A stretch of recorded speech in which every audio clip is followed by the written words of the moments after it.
Hello and welcome to Architecture, Design, and Photography. Today we are speaking with Ignacio Rodriguez, a self-made and visually driven architect with an impressive portfolio of luxury real estate success throughout Southern California.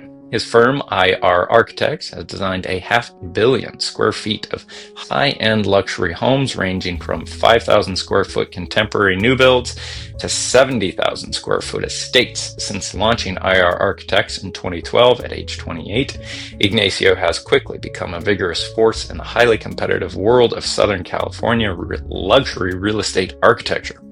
He places a strong emphasis on collaborating with clients to bring their vision and his designs to fruition by fusing his clients' focused approach with a passion for providing functional yet visually appealing designs.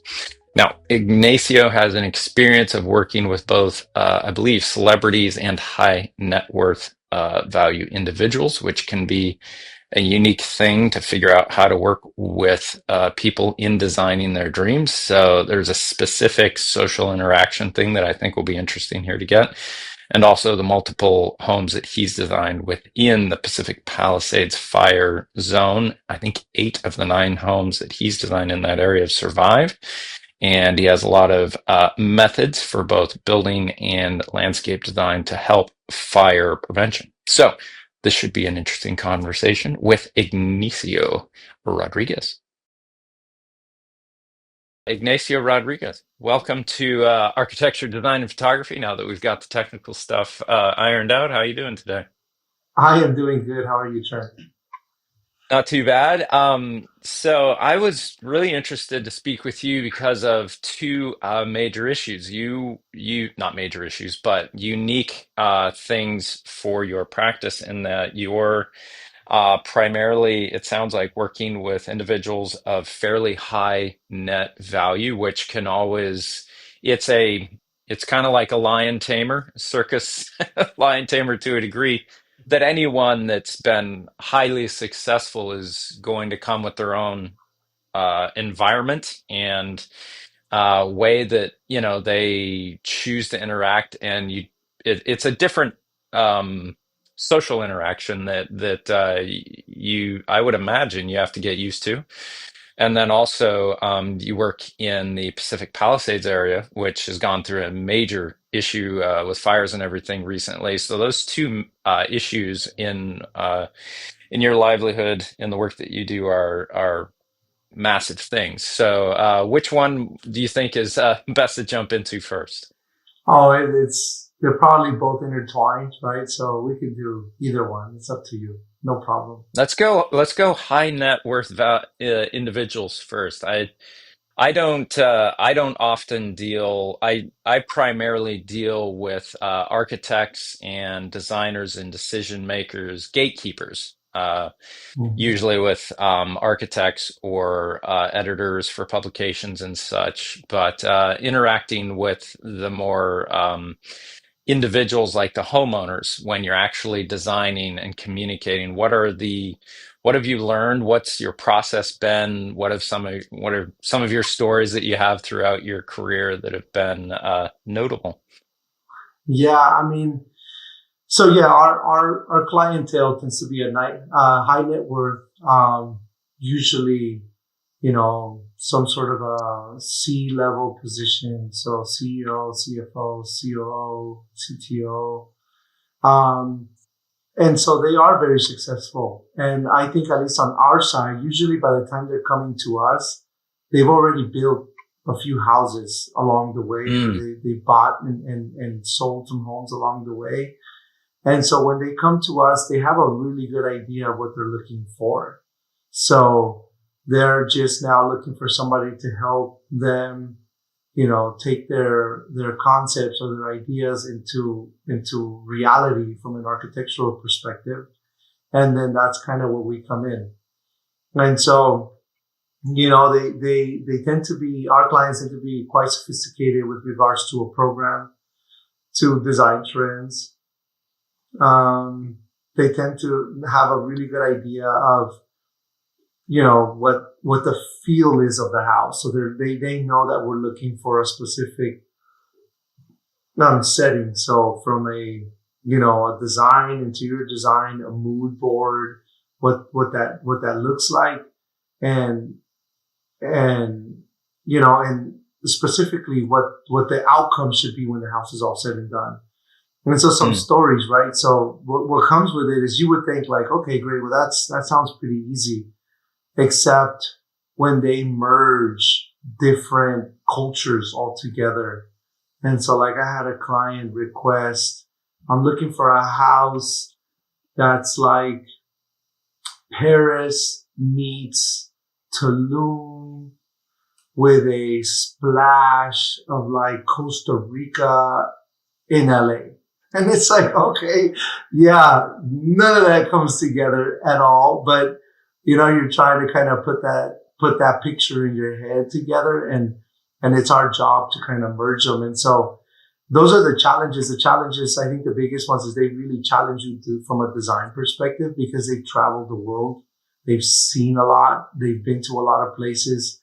And so a lot of mm. times they're picking and choosing different things that they like from different areas, and we're putting it together. Right now, we're getting ready to start the design on a Japanese meets Scandinavian meets mid-century architecture. Um, and so that's different. I don't have an answer for you on exactly how we're going to do that, but we're going to figure that out. Mm.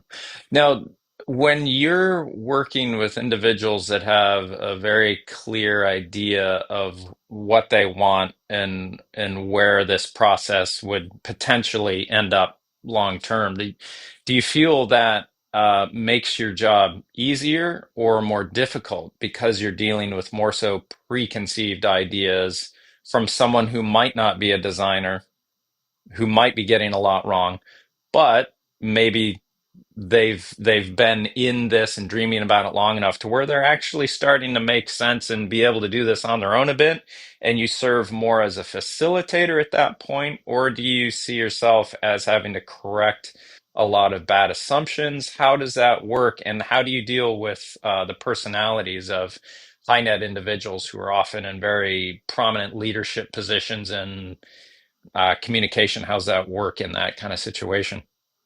Yeah, so typically our clients that come to us are looking for our expertise. And so they're asking us like, we're coming to you to help us curate these ideas in an organized fashion so that it all jives, right? So it doesn't look like three different styles in one room, so to speak. Right, And right.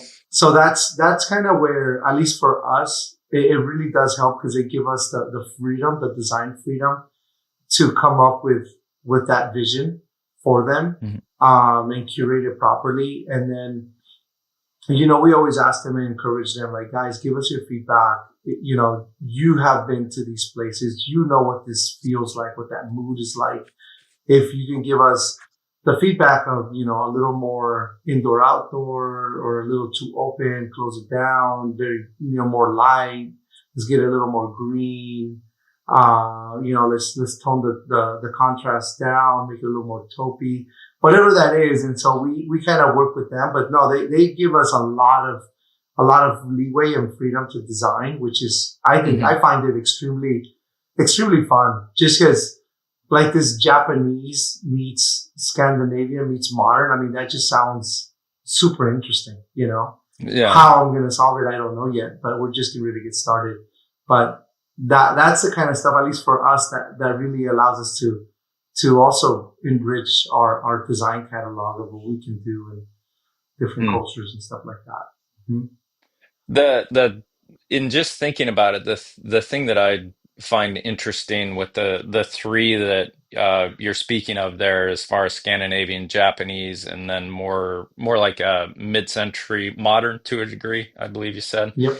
Hmm. Is that all of those styles seem to reduce the amount of decoration and put a lot more into the connectivity of the materials with each of those kind of styles to a degree, it seems. That could be really interesting. I found that in the photography that we do for furniture makers that tend to be more modern, all of the pieces in between the connections become more so showing off of the materials, and then the intricate revealing of the connective pieces between the different materials, but devoid of a lot of decoration or anything else, devoid of like a Baroque type of architecture feel to it. And it's interesting because a lot of the people I've run into, that the craftsmen that make these pieces for these larger furniture designers, when they're making stuff that is their own work, that's not for these more modernist, minimal furniture designers, they're actually making things that have more carvings in them, that are more like, like it'll have animals, and just, the connection is there, but the material in between the connections has a lot more embellishment, a lot more decoration in these craftsmen's personal work when they come away from doing this more modernist work, which is interesting just in the furniture sense for the individual who's creating that end product for themselves. I wonder why, as people get a little bit more advanced in their career or investment net worth value, they seem to tend towards this little bit more modernist and focusing on the connections between things within design, rather than expressing the material as much as letting the material say its own thing, and more so worrying about the connections in between the materials and how things go together and what that provides in between there. Do you get an idea of what I'm saying? And do you find that Oh, to be a- consistent with your abs- clients? absolutely, absolutely. And I think that's one of the reasons why, like, sometimes we'll import materials from, from France or from Spain, Mm, because we're really trying to it's not just the fact that it's in France or in Spain, but we're trying to bring pieces of that culture, that texture, mm, that material, the craftsmanship of it, that really adds more layers to the architecture. And I think probably as a whole, that our clients tend to be very well traveled. And so they really mhm, like their houses to really show the depth of the cultures they have seen, the places they have traveled. mm, And so if anything, I think that's probably going to be one of the hardest things to do now with the fires, tying this back to the mm, fires, because people lost like their entire catalog of art pieces, of furniture, of different kind of moments that of when they went to Greece or when they went to, Germany, when they went to the Philippines. And so all of that is lost now. And, that had taken them an entire life to mm, gather and to put together in their house.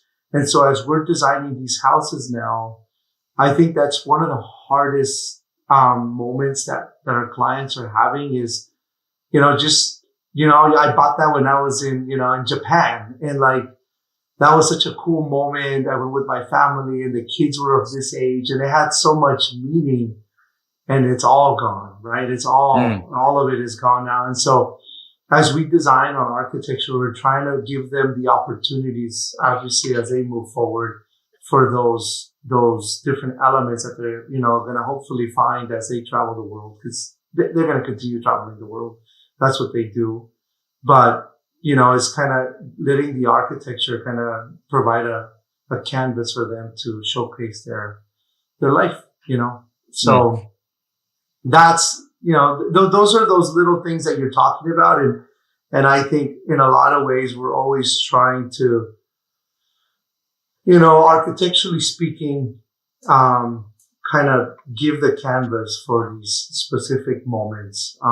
Mm, And so, like you said, with the Japanese architecture, and especially in their culture, so in speaking with the client, he's like, the way the chopsticks are made and the way we mm, wash the chopsticks, everything is so like done with your hands that if you were to run it in the dishwasher, you would lose it. And so, it's those kinds of things that, like, yeah, that I see it, and he loves to cook. And so now we really have to get into, what do you need to cook? What are you looking for? How much storage? What kind of pots? what kind, what kind of things do you need? And we see that a lot in the, with our Iranian clients, our Persian clients, because they have a very different lifestyle, and Mm, how they curate and gather and hang out and the events they put together. And mm, so, you just learn so much with clients, and especially clients that are this successful. I mean, for us to be building you a 20, 30, 50, $100 million house, you're very successful in whatever it is that you do. And so we're just getting to, the opportunity to really learn the culture. Now, have you found specific interpersonal communication um, methods or kind of boundaries that or processes that you have to employ in interacting with individuals of high net worth, like you're saying? Yes, yes, absolutely. Right. So like privacy is tremendous. Mm, Especially for some of them, yeah, they don't want their personal life ever to be out in the public space. And we hold a lot of that personal information. So I tend to actually lead that charge in the communication with them.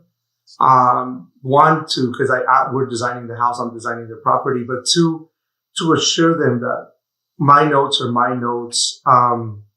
We tend to be very discreet in how we label our projects. There's never any owner names ever. mm, And so we tend to yep, kind of make it so that everything is a little bit, if somebody from the outside was to come in, it would be extremely difficult to understand that. And in that case, in a lot of ways, we never like people send me their photos and then we review them and then they all get sent back or destroyed. And it's just for the yeah. fact that those are your personal moments in your life. And we never want you to feel like something could be leaked on our side. And so that's just kind of par for the course. It's just what we do. Yeah. Yeah, I've found with a lot of the projects that we've photographed, a lot of times the project name will be like Red Barn Project, or, you know, there'll be no street name, no client name, or, it'll be like Cupola House or Red Barn, stuff like that to just protect the privacy and yeah, I totally get that. Now as far as communication with putting your opinion forward towards something that a client thinks that cuts against or might not be a good idea in how you approach telling people you might be wrong here. People that are typically right and can show it by the amount of money that they've been able to acquire, right? It's Right. unavoidable. How do you approach and challenge someone like that compared to someone who's merely like a millionaire? It's a social situation that someone who deals at those levels has to have that much more bravado, courage, and confidence in their own opinion. And when they come to you in an area that they might not be as informed or confident, do you find that they bring that same confidence and opinionated nature that you have to work through? Or do you find that these individuals of that amount of value have also learned where to know they don't have an informed opinion and you can back off of that or push it more? Do you know what I'm saying? I do. I know exactly what you're saying. Yeah. So Okay. a lot of it is learning to read the client when you're in the interview process, right? When before you guys actually start working together, and Hmm. identify what type of client they are. You're not going to change them, right? They are who they are. And Hmm. in identifying them, then you find the ways that they communicate, different methods for Hmm. communication. Some clients love to be told what they have to do and what they have to do. And that's just what it is. Great. Some clients have to feel like that idea is their idea, and that's Hmm. fine too. And so, and then some clients, because the nature of who they are, really want to have a grasp of what is happening, and so they're going to ask a lot of questions. Hmm. Um, And so, you have to identify how each client operates and then tailor your approach to their personality. So yeah, absolutely. Definitely learn to do that. When you don't, and you don't recognize that early on, it is a very difficult process to go through the Mm, design because a client that asks a lot of questions, you have to give them a lot of information as to your decision making process so they have an understanding and they get on board mm, versus a client who feels like it's their idea. Then you're telling more of a story. So this is a story of how I picture somebody living in a house like this. And you go through it and then they connect the dots and it's like, oh, I got it. So that's why you do this and that. And I got it, and so like they kind of put that picture together. And then clients that need to be told, it's just, this is exactly what goes in this house. This is what you have to mm. put in this house. This is non-negotiable. If you ever want to sell it, there has to have these checklist items. And so I think for all of them, the common denominator is their homes, as much as they love them and they expect to be in them, they also know that they're an asset and an investment. And so they tend to want to make decisions that will not hurt their asset and or their investment. And so when you put that filter on, if if if there's something that they're proposing that is extremely unique and is very tailored to their specific lifestyle, you just have to bring that to their attention. Like, hey, just so you know, something like this would never sell, or like that buyer Mm, pool for that decision is right. tremendously small. Just so you understand it, if you're good with it, you're good with it. But that's those moments, unfortunately, happen a lot, and sometimes they're okay with it. They're like, that's fine. I want this for me and I don't care. Great. No Yeah. problem. Um, so yeah, part of the design process. Yeah. So if they have the spiral slide staircase, you have to tell them, like, this might not be a good resale value choice, but they want it. Fine. Great. All right. Exactly. Or you want to So paint all your windows pink, like, I don't know. it's your call, it's your money. All right. Yeah. So you're saying when you interact and discuss design and go back and forth in the design process, that you find that there's about three different ways of approaching it, that you're either telling a client a story about the design, or you're actually just straight telling them fairly directly, or you're answering a lot of questions. It's kind of three different possible approaches to dealing with different personality types in your situation? That we have seen, yes, yes. And yes, that's correct. That's an They also, interesting way of thinking about it, because if you're telling a story, you're probably translating what they told you and trying to retell it in what you hope they believe they want for their architecture projects. And you're translating in that, giving it back to them, telling them a story about this new design. Or you're having to be very direct with them and say, from what you've told us, this is what you're going to need. This is what you shouldn't do. This is what you should do, and they respond to that well, say, hey, you're the boss, you've told me, I'll do it, great. And then there's another one that they're just going to pepper you with questions constantly, and you're going to tell them, this is what I think you should do, and here's the reason why, here's the reason why, here's the reason why, here's the reason why. The three different kind of approaches there. that's correct. Yeah. And yeah, and all of them, obviously takes a very specific language to use, and Mm, words to use. And so at least on our side, we've gotten good at communicating. I think communication is obviously one of the most important, traits for our business, is making sure we are mm, all on the same page. Um, the most difficult client, if I'm going to be honest, is the absentee client. What do I mean by mm. that? That's the client that's too busy. That's the client that is just everywhere and it's not around. Um, and so those have been the more difficult of clients, and to the point where we won't work with them anymore. If a Yeah. client can't meet, if a client, kind of gives you direction and it goes away for a long time, it's probably not going to be a successful project. Because all they're really telling me is I'm not that important to their life at that moment. And I understand they might be super busy, career wise or whatever. But then how am I supposed to give you a house of your dreams if I don't know you? Unless we're best friends, there's no way I can do that for you. So Buy a spec home, you'll be happier. Yeah, it's 100%. Just buy it. Yeah. It is what it is. You know what you're getting. It's instant. You can enjoy it tomorrow. You're going to be much happier that way. Right. And so, yep. Huh. Now, there's really about four different situations, and if I were to like number one, like so someone who's not they're invested financially, but they don't have the time to spare to interact with the designers to make the best possible outcome. So at that point, it's like you should probably just go buy something existing because you'll get it now.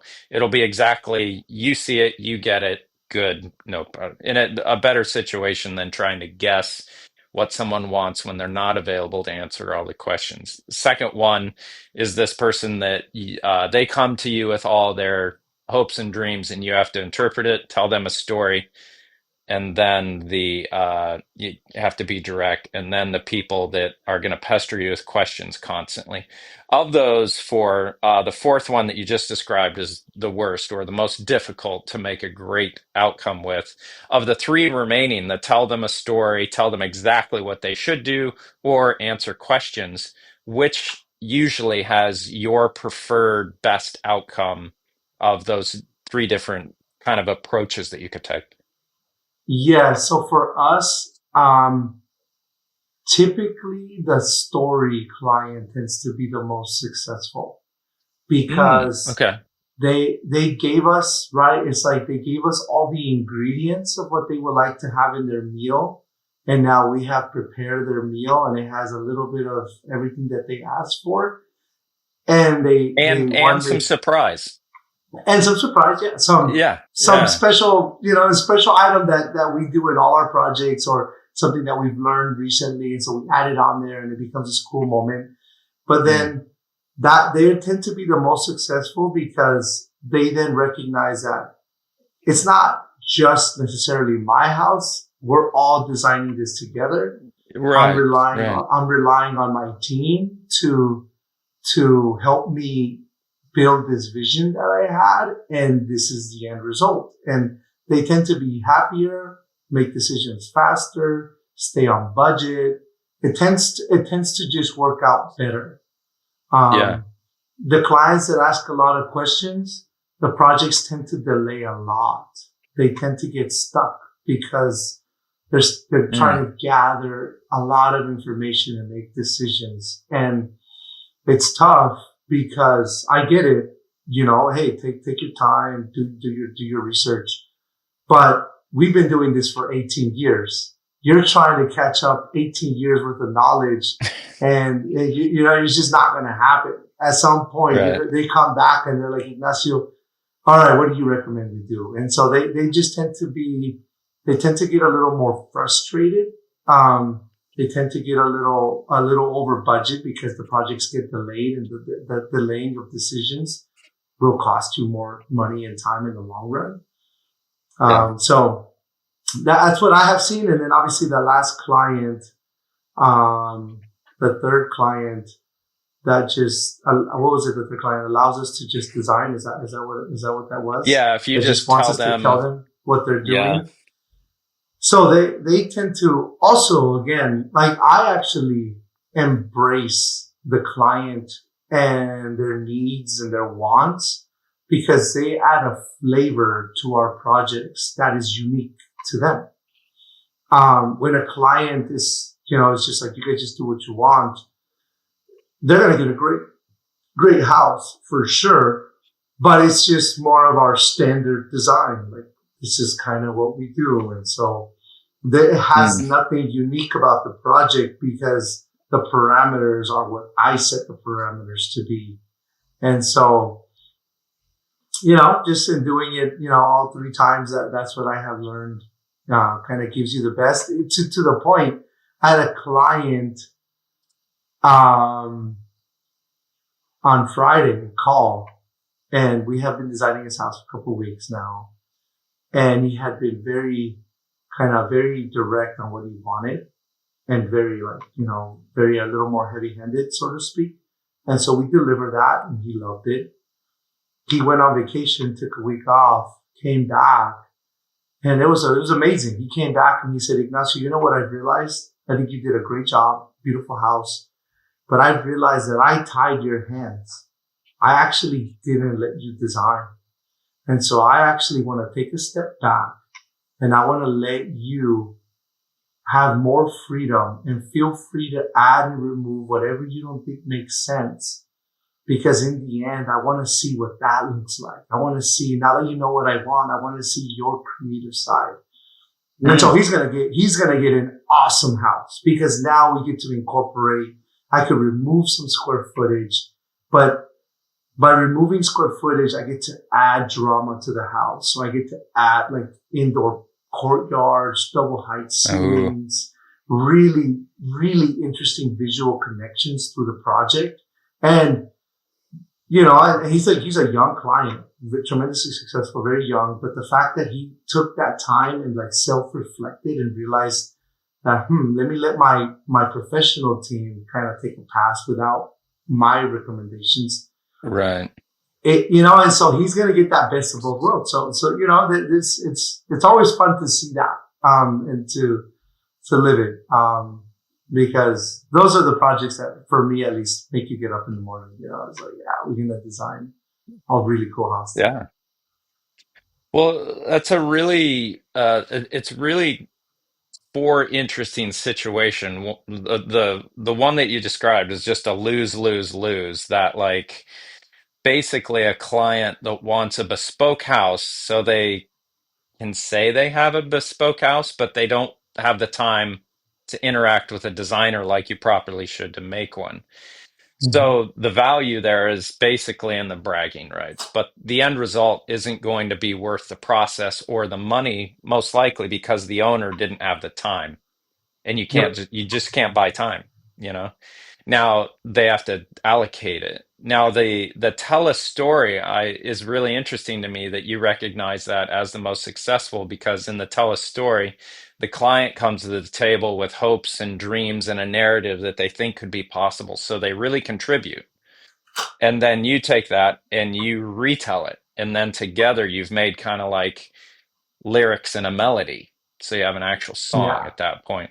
Now, with Yeah. the you tell them, it's basically like you wrote the melody, you wrote the lyrics. Now they get to own it and go listen to it.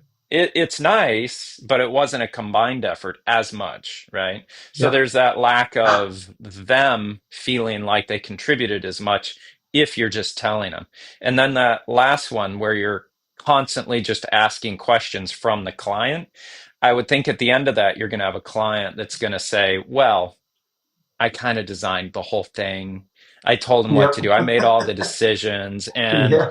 and I've shot for all different kinds of those types of projects. Like we had a project once that we went and just scouted it for the architect. When we got there, the client was a very wealthy gallery owner, and this was in Maine, and the owner was from California, but they had a home out in Maine, and they were very they had very nice taste. It was very minimalist New England interpretation of kind of a more standard New England home, but it was really refined and minimal and really austere and beautiful, and it was a small home.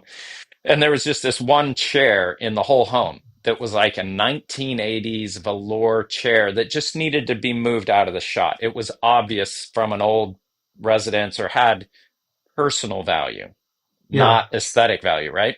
And so I had just said, like, after we scouted, I was like, this is going to be great. I love this home. It's going to photograph great. We just need to move that one chair upstairs a little bit for that one shot, and okay. And the architects are like, oh, that's great. All right, we'll shoot in a couple months. We'll talk to the client about just moving that one chair for that one shot. Great. they talked to the owner about moving that one chair just a little bit, like moving it. And she called the whole shoot off. And she said, I designed this whole thing anyways. And now you're trying to change things. I'm done. You're not getting access. You can't shoot it. Wow. I felt bad because I asked the or told the architect this one chair doesn't fit. It's obvious that it wasn't in part of the design or belong there.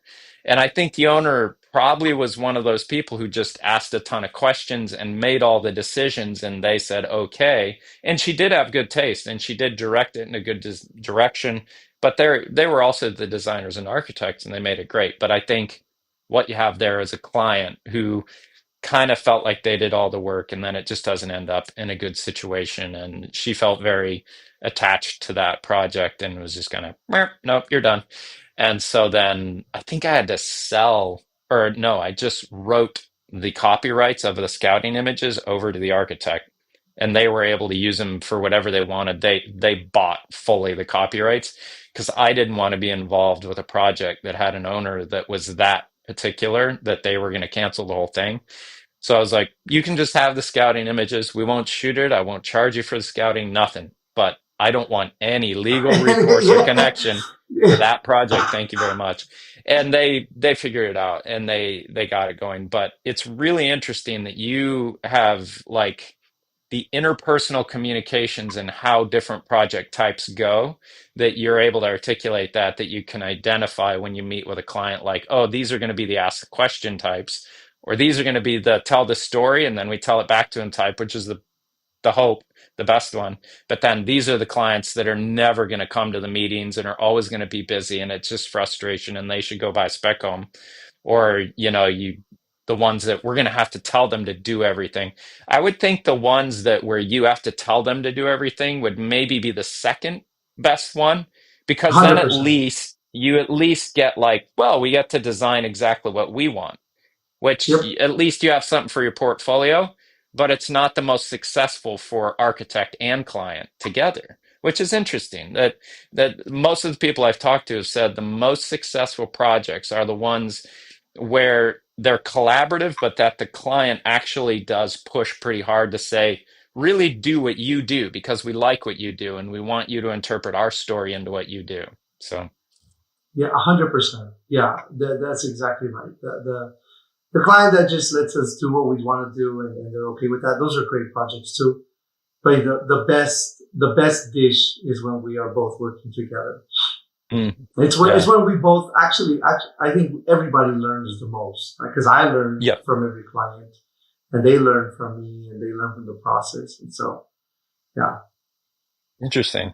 So, for the second part of this, I'd love to hear about your experience of working within the Palisades, the area that's been pretty much burnt to the ground. But out of nine, you had one of your projects did burn down, but eight in that area remained standing and didn't burn. And you have a lot to share, I would imagine, both in the design, construction, but then also landscaping design that helps mitigate fire hazards and everything here in California. Yeah, I think, and if you haven't had a chance to drive by the Palisades, like you really see the amount of destruction, right? And so Mm, there is no one magic potion per se that would have saved the house. I think ultimately uh, a lot of it was luck, and some good design decisions along the way by the owners that allowed those projects to survive. A lot of it is good materials on the outside, like nothing combustible, keeping away all of the woods, anything that could catch fire, keeping that away from the building is step one.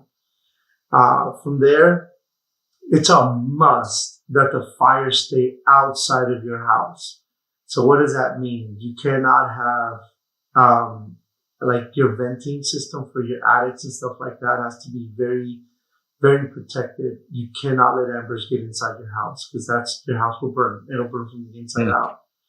And then your windows and doors. We tend to have houses that have big windows, big doors looking out to the outside. So they have to be built out of metal or steel frame, something that's going to resist a high temperature before that frame goes. because Mm. once that window or frame get distorted and they pop, the fire's coming into your house and your house is gone. And then there's So no the distortion of the frame then breaks the glass that then the embers and everything flow right in. correct, correct, Okay. correct. And so you have to make that frame aluminum or metal because they can resist a really high temperature. Hmm. The wood, the wood product eventually will burn, and it'll melt, and the vinyl will melt. So Mm. those are the big ones. And then keeping your eaves, protected, covered eaves. Just really is what I think what the fire really did is it tested the properties in every single way. It tested what your air leakage is, how combustible you are, how much fire resistant you had. Sometimes clients are willing to say, I'll take a risk because I think it'll look better. And I think after this fire, that will never be a topic. Like you don't want a threat outside of your door. You can't take that risk. And then from there, from the architecture itself, then it goes to all the landscape architecture and everything around you. And so that means, keeping as much trees and vegetation away from the building as you can. If anything is close to you, drought tolerant tends to perform very well in the fires because, Mm. it's designed kind of for that. It's a wet product and it just tends to perform better. So drought tolerant goes a long way. Um, keeping your furniture, keeping all those items covered, keeping a clean yard, a clean house.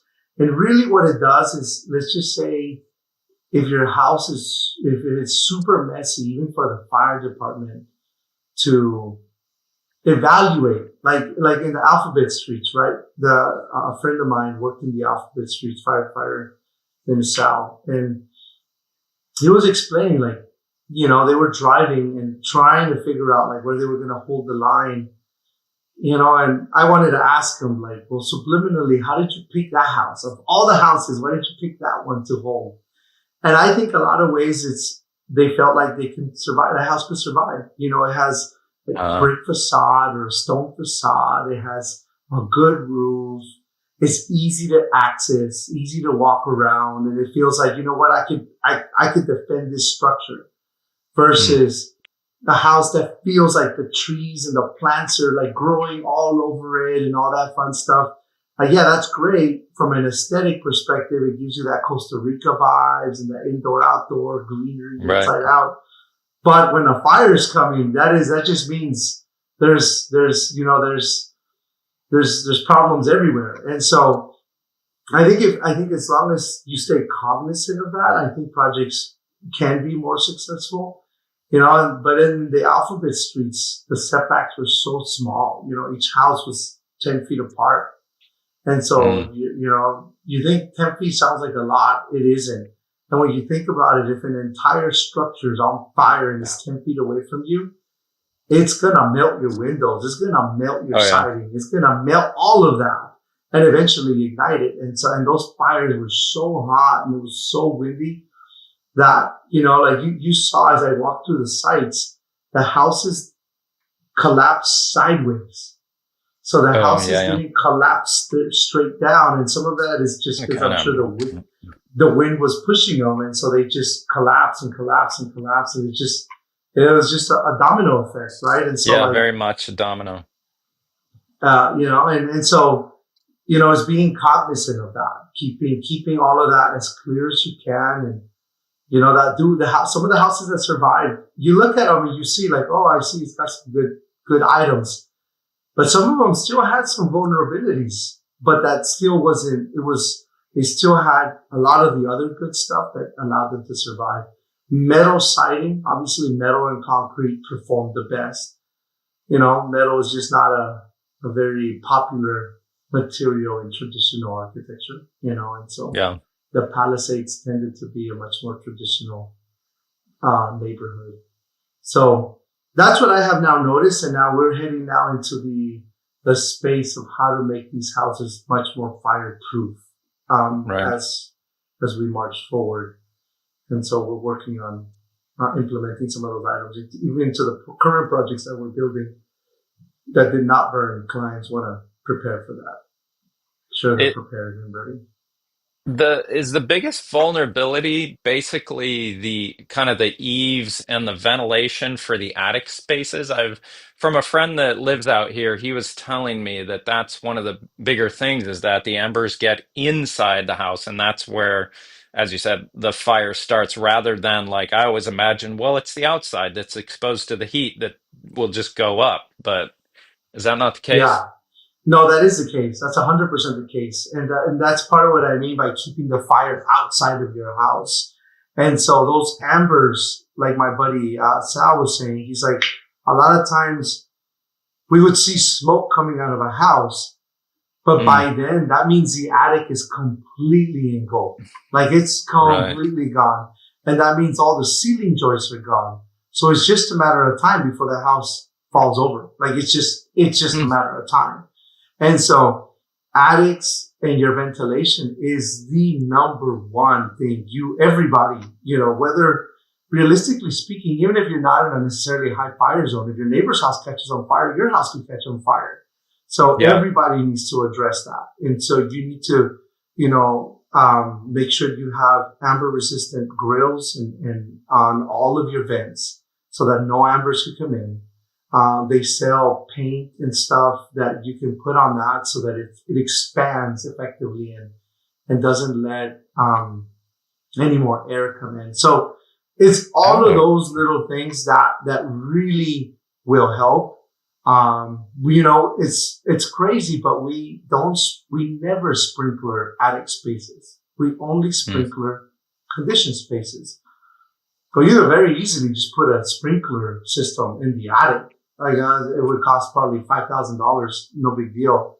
And yeah. then if ever anything started there, it would just turn it right off. The water damage obviously would be tremendous, but you wouldn't lose your house. So Yeah. these are those elements that we're starting to now implement, on the outside of the building. Again, I do not think stucco failed, but if it did, we are now going to be doing 2-hour assemblies on the exterior of buildings, just so Whoa. that that fire is going to have to sit there and burn outside of this wall for 2 hours before it comes in. Right. Um, we're going to implement sprinkler systems on all of the eaves moving forward. So if there is a fire outside of your building, that sprinkler system will turn it off effectively, or at Mm, least wet the facade so that it doesn't ignite as fast. Because our outside envelope is designed for water. The sprinklers could go off on the outside of the building all day long and nothing's mm, going to happen. They're designed for that. Sprinklers go off inside your house. This is an absolute disaster. But on the yeah. outside. So again, the concept now is we got to keep the fire outside of the building, never let it come in at all. And so we're going to be, I'm going to be proposing finding a prettier way of doing shutters, like metal shutters to all the windows so that the glass is not exposed to that heat and that Mm, fire can't just come in and stuff like that. So like even in my neighborhood here, some of the houses have fire shutters and those shutters close all the windows. And effectively that fire is going to have to come through the mm. stucco or through the roof.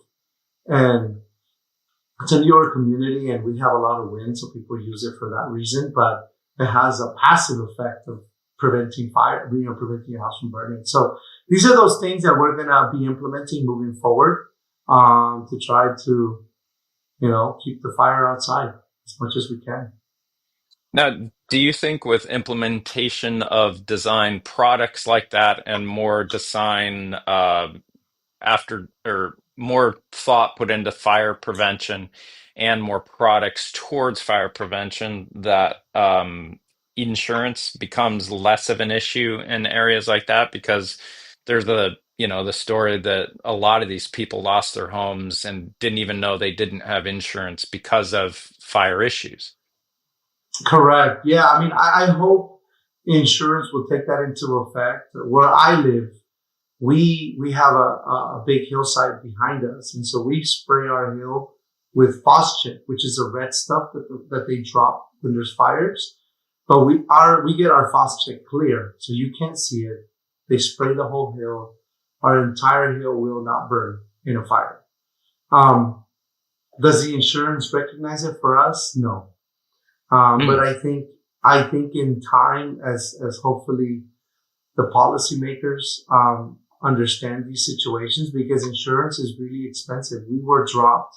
Our insurance company dropped us October, November of last year, and we were Oh. scrambling to just. I think we had Mercury insurance, and so we were scrambling to get new insurance, and we ended up getting the California Fair Plan.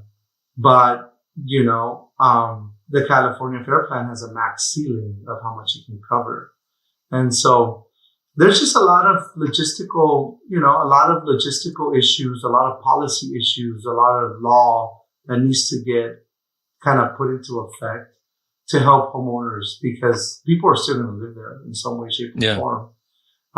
And they need to have insurance, because that's part of the mortgage process. So, they're going to have to figure this out somehow.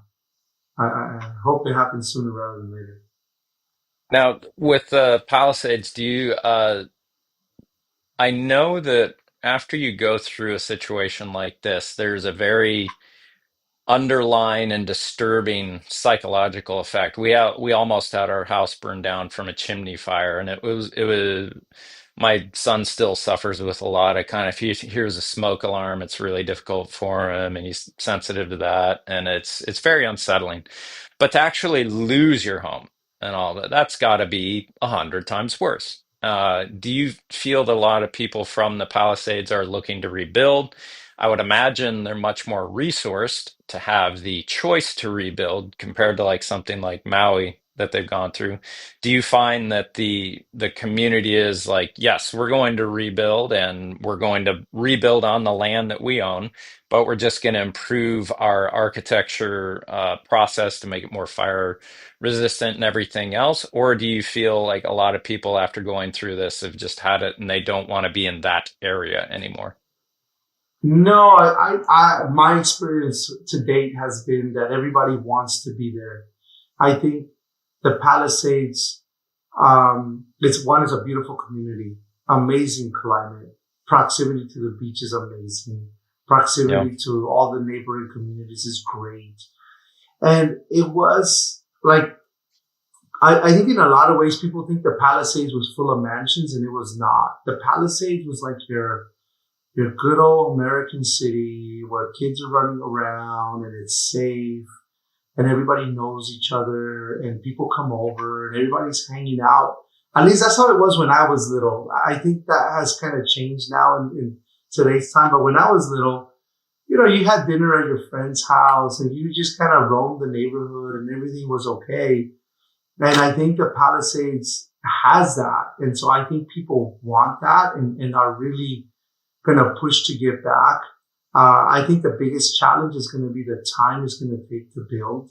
Um, Mm. Construction is lengthy, it's complicated, it's expensive. And so, I think the folks in the Palisades are very well equipped to rebuild if they would like to. Um, but the older population there, probably not going to come back, I Mm. would imagine. A client of ours, his mother lost their house and she was 93. And so rebuilding a brand new house at 93, that's a lot. She might do it. I haven't heard back Yeah. from them yet, but that's tough, versus a younger family with young kids. I think they'll 100% try to come back. And so Yeah. I think age and family is going to play a big factor in who comes back and who doesn't come back. Mm. Yeah. Well, it's a it's a horrible thing to go through. The silver lining is that, well, hey, it's the Palisades, and at least there hopefully is the resources for these people to collect themselves and not be under ongoing duress that they then just have to leave the place that they've called home. The difference in that, like kind of the Maui fires and everything else, Maui is an incredible place to live, but also it seems like the difficulty of rebuilding there is significantly different just because of the resources there compared to the Palisades. But that a difficult thing to go through, but great that we have the resources to rebuild. But still, to lose your home and everything, no matter how many resources you have, is still such a emotionally very I traumatic was thing. I was just gonna say that, like, regardless, obviously, even if it was like Beverly Hills, like Yeah, it's it's just. traumatic. It's just traumatic. It's a loss that nobody was anticipating. I mean, Mm, there's none of us would have thought, that hey, come January 9th or whatnot, the whole Palisades is gonna burn. Right? That would have been unimaginable, and I think yeah. in a lot of ways, some people are in a good financial position to do it and survive it. Others are not, and so it's just tragic. And it's not just the Palisades, right? Then we have the Altadena fire that took place, and Hmm. they burned just as many structures, and so it's just hard. It's just hard, and, Mm, and we are trying, at least on our side, we're trying to make this process fun for them and trying to put a positive spin on it, which is, hey, most people in their entire lives don't have the opportunity to build their home because it's an expensive cost. And so, you're going to rebuild it, probably something you wanted to do or you plan to do, but now you're going to do it. And so now you get to go through that process of working with somebody like us, architects, and explain to them what you would like to have, explain to them mm. how you like to live, and rebuild it, rebuild it, redesign it so that it's a beautiful space when you do come back in 2 to 3 years. Yeah, you don't want to be forced to go through the exciting experience of designing and building your own home, but that is one way of looking at it. Like, hey, look, now you get to rebuild with exactly what you want, as long as they're a resourced individual that can do such a thing. So, my wife and I Yeah, have gone through that process with our family, and even when you have the money set aside and everything, it's still like such a you got to get marriage counseling so you can figure everything out, and your house burnt down. Oh, great. Yeah, that'll be yeah, hard, but yeah. So lot to process there. But best of luck. I would imagine I mean, all the architects in that area are going to be just getting so many calls and having to figure out how to deal with the influx of work to provide what's needed for people to rebuild is going to be a bit of an uphill battle at this point. So, yes, it'll definitely be a challenge, and I think a lot of people are kind of just waiting to see what's going to happen. And it's like the way I'm advising everybody is don't wait. The last thing you want to do is be waiting to plan. Start the mm, planning process now. Start the drawing process. You could always opt to not do anything. But when everything gets going, if you're not prepared and you're not ready, you're gonna end up paying a premium for all your services, for all your materials, for your construction. yeah. And you know, it's a tough situation, and I have never lost a home, so I couldn't speak to it for me personally. But sometimes you just got to take a breath and and move forward and Mm. see what the next steps are. Well, I would be excited to watch the progress. My wife and sons have been by Palisades. They go down towards Pepperdine for my son's cello lesson. We're currently in Ventura, but we live in Maine. We're visiting. But it'll be interesting to come back and see the progress slowly as a community rebuilds to see how that affects the area and how cohesive the design across the area and the neighborhood actually becomes. It's an interesting thing to have all the infrastructure and all the culture there, but then the whole thing removed and then rebuilt. It'll be an interesting thing to see the aesthetic, the look, the feel, the community that rebuilds around that. So Yeah, and on our side, because initially, right, the easy answer is always let's let's set some standard plans so that somebody can just copy that plan over and over and over. yeah. But the more I mean, we're working on, 6, I think, fire rebuilds right now. Three of them are through the design process and to engineering. The other ones are just getting started on the design side. And what I have now realized is you don't want it to look like KB Homes. You don't want it to look like a tract development. You want the diversity, the culture. And what makes it that is the client. And so in a lot of ways, I think it would be a mistake to rush, um, like a big developer out there to do a bunch of houses and make them all look the same. Cause I think it'll hurt the neighborhood in the long run. My Hmm. opinion, at least. And Oh yeah, so, yeah. you kind of have to let those clients individually kind of drive that conversation rather than the big developers. And so Mm. I hope that happens. I really do. And at least on our side, we're going to help as many people as we can. And hopefully we don't lose our mind in the process. Do you think a lot of the rebuilding will be done more so through developers than individuals? I think so. I think so. I mean, as you know, when you built your home, it's tough. It is Yeah. a tough process, and it is definitely not for everybody. And I think that's why I'm advising clients like you should at least start the planning process so you're in a position to at least design a house that is ready, and then maybe a developer, maybe you and a developer could do it together, or Mm. you could put together a team that or like what we're doing right now with like a group of 4 clients, 4 clients, is we're grouping them with all the same contractors, engineers. I'm the architect, and putting like a group of projects together so that contractor could build all 5. And so Oh. he'll get the benefit of of buying power because of the scale. Yep. They'll get the benefit of working with one individual and allowing him to scale his machine accordingly without getting too crazy and doing too much. And that'll take them 2 years, year and a half to 2 years to complete those projects.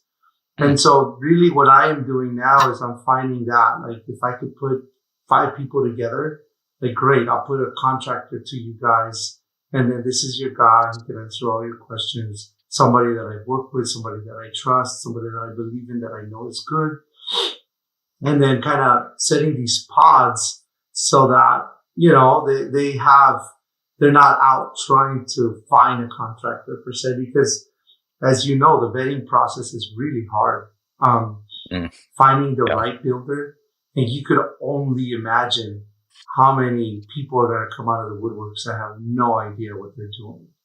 Um, and so Yeah. Yeah. I've it, run it into that occasionally. That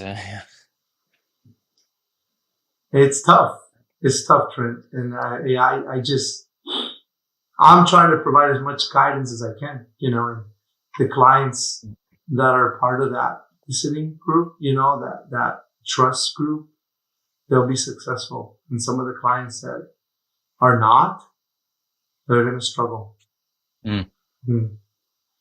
I Well, can't. Ignacio, thank you so much for taking the time to speak with us. I'm really interested. That whole tragedy is very interesting for architecture community and the process of architecture because of what the tragedy creates is a high amount of interaction and projects and progress in an already infrastructure utilized and built up thing. So it's a very unique design challenge, building process, the whole thing tragic, but also very interesting for the architectural aesthetic mind to rebuild and watch the process and see what works best and to do it best and to rebuild with, the idea of better fire protection and everything else.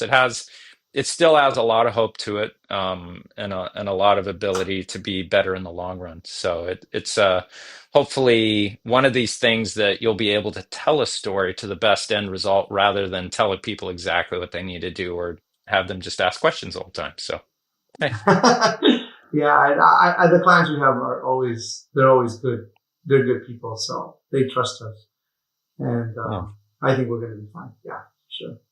Well, thanks for taking the time to speak with me today. I really appreciate it. Where can people find out more about your firm and your services and everything you have going on? Absolutely.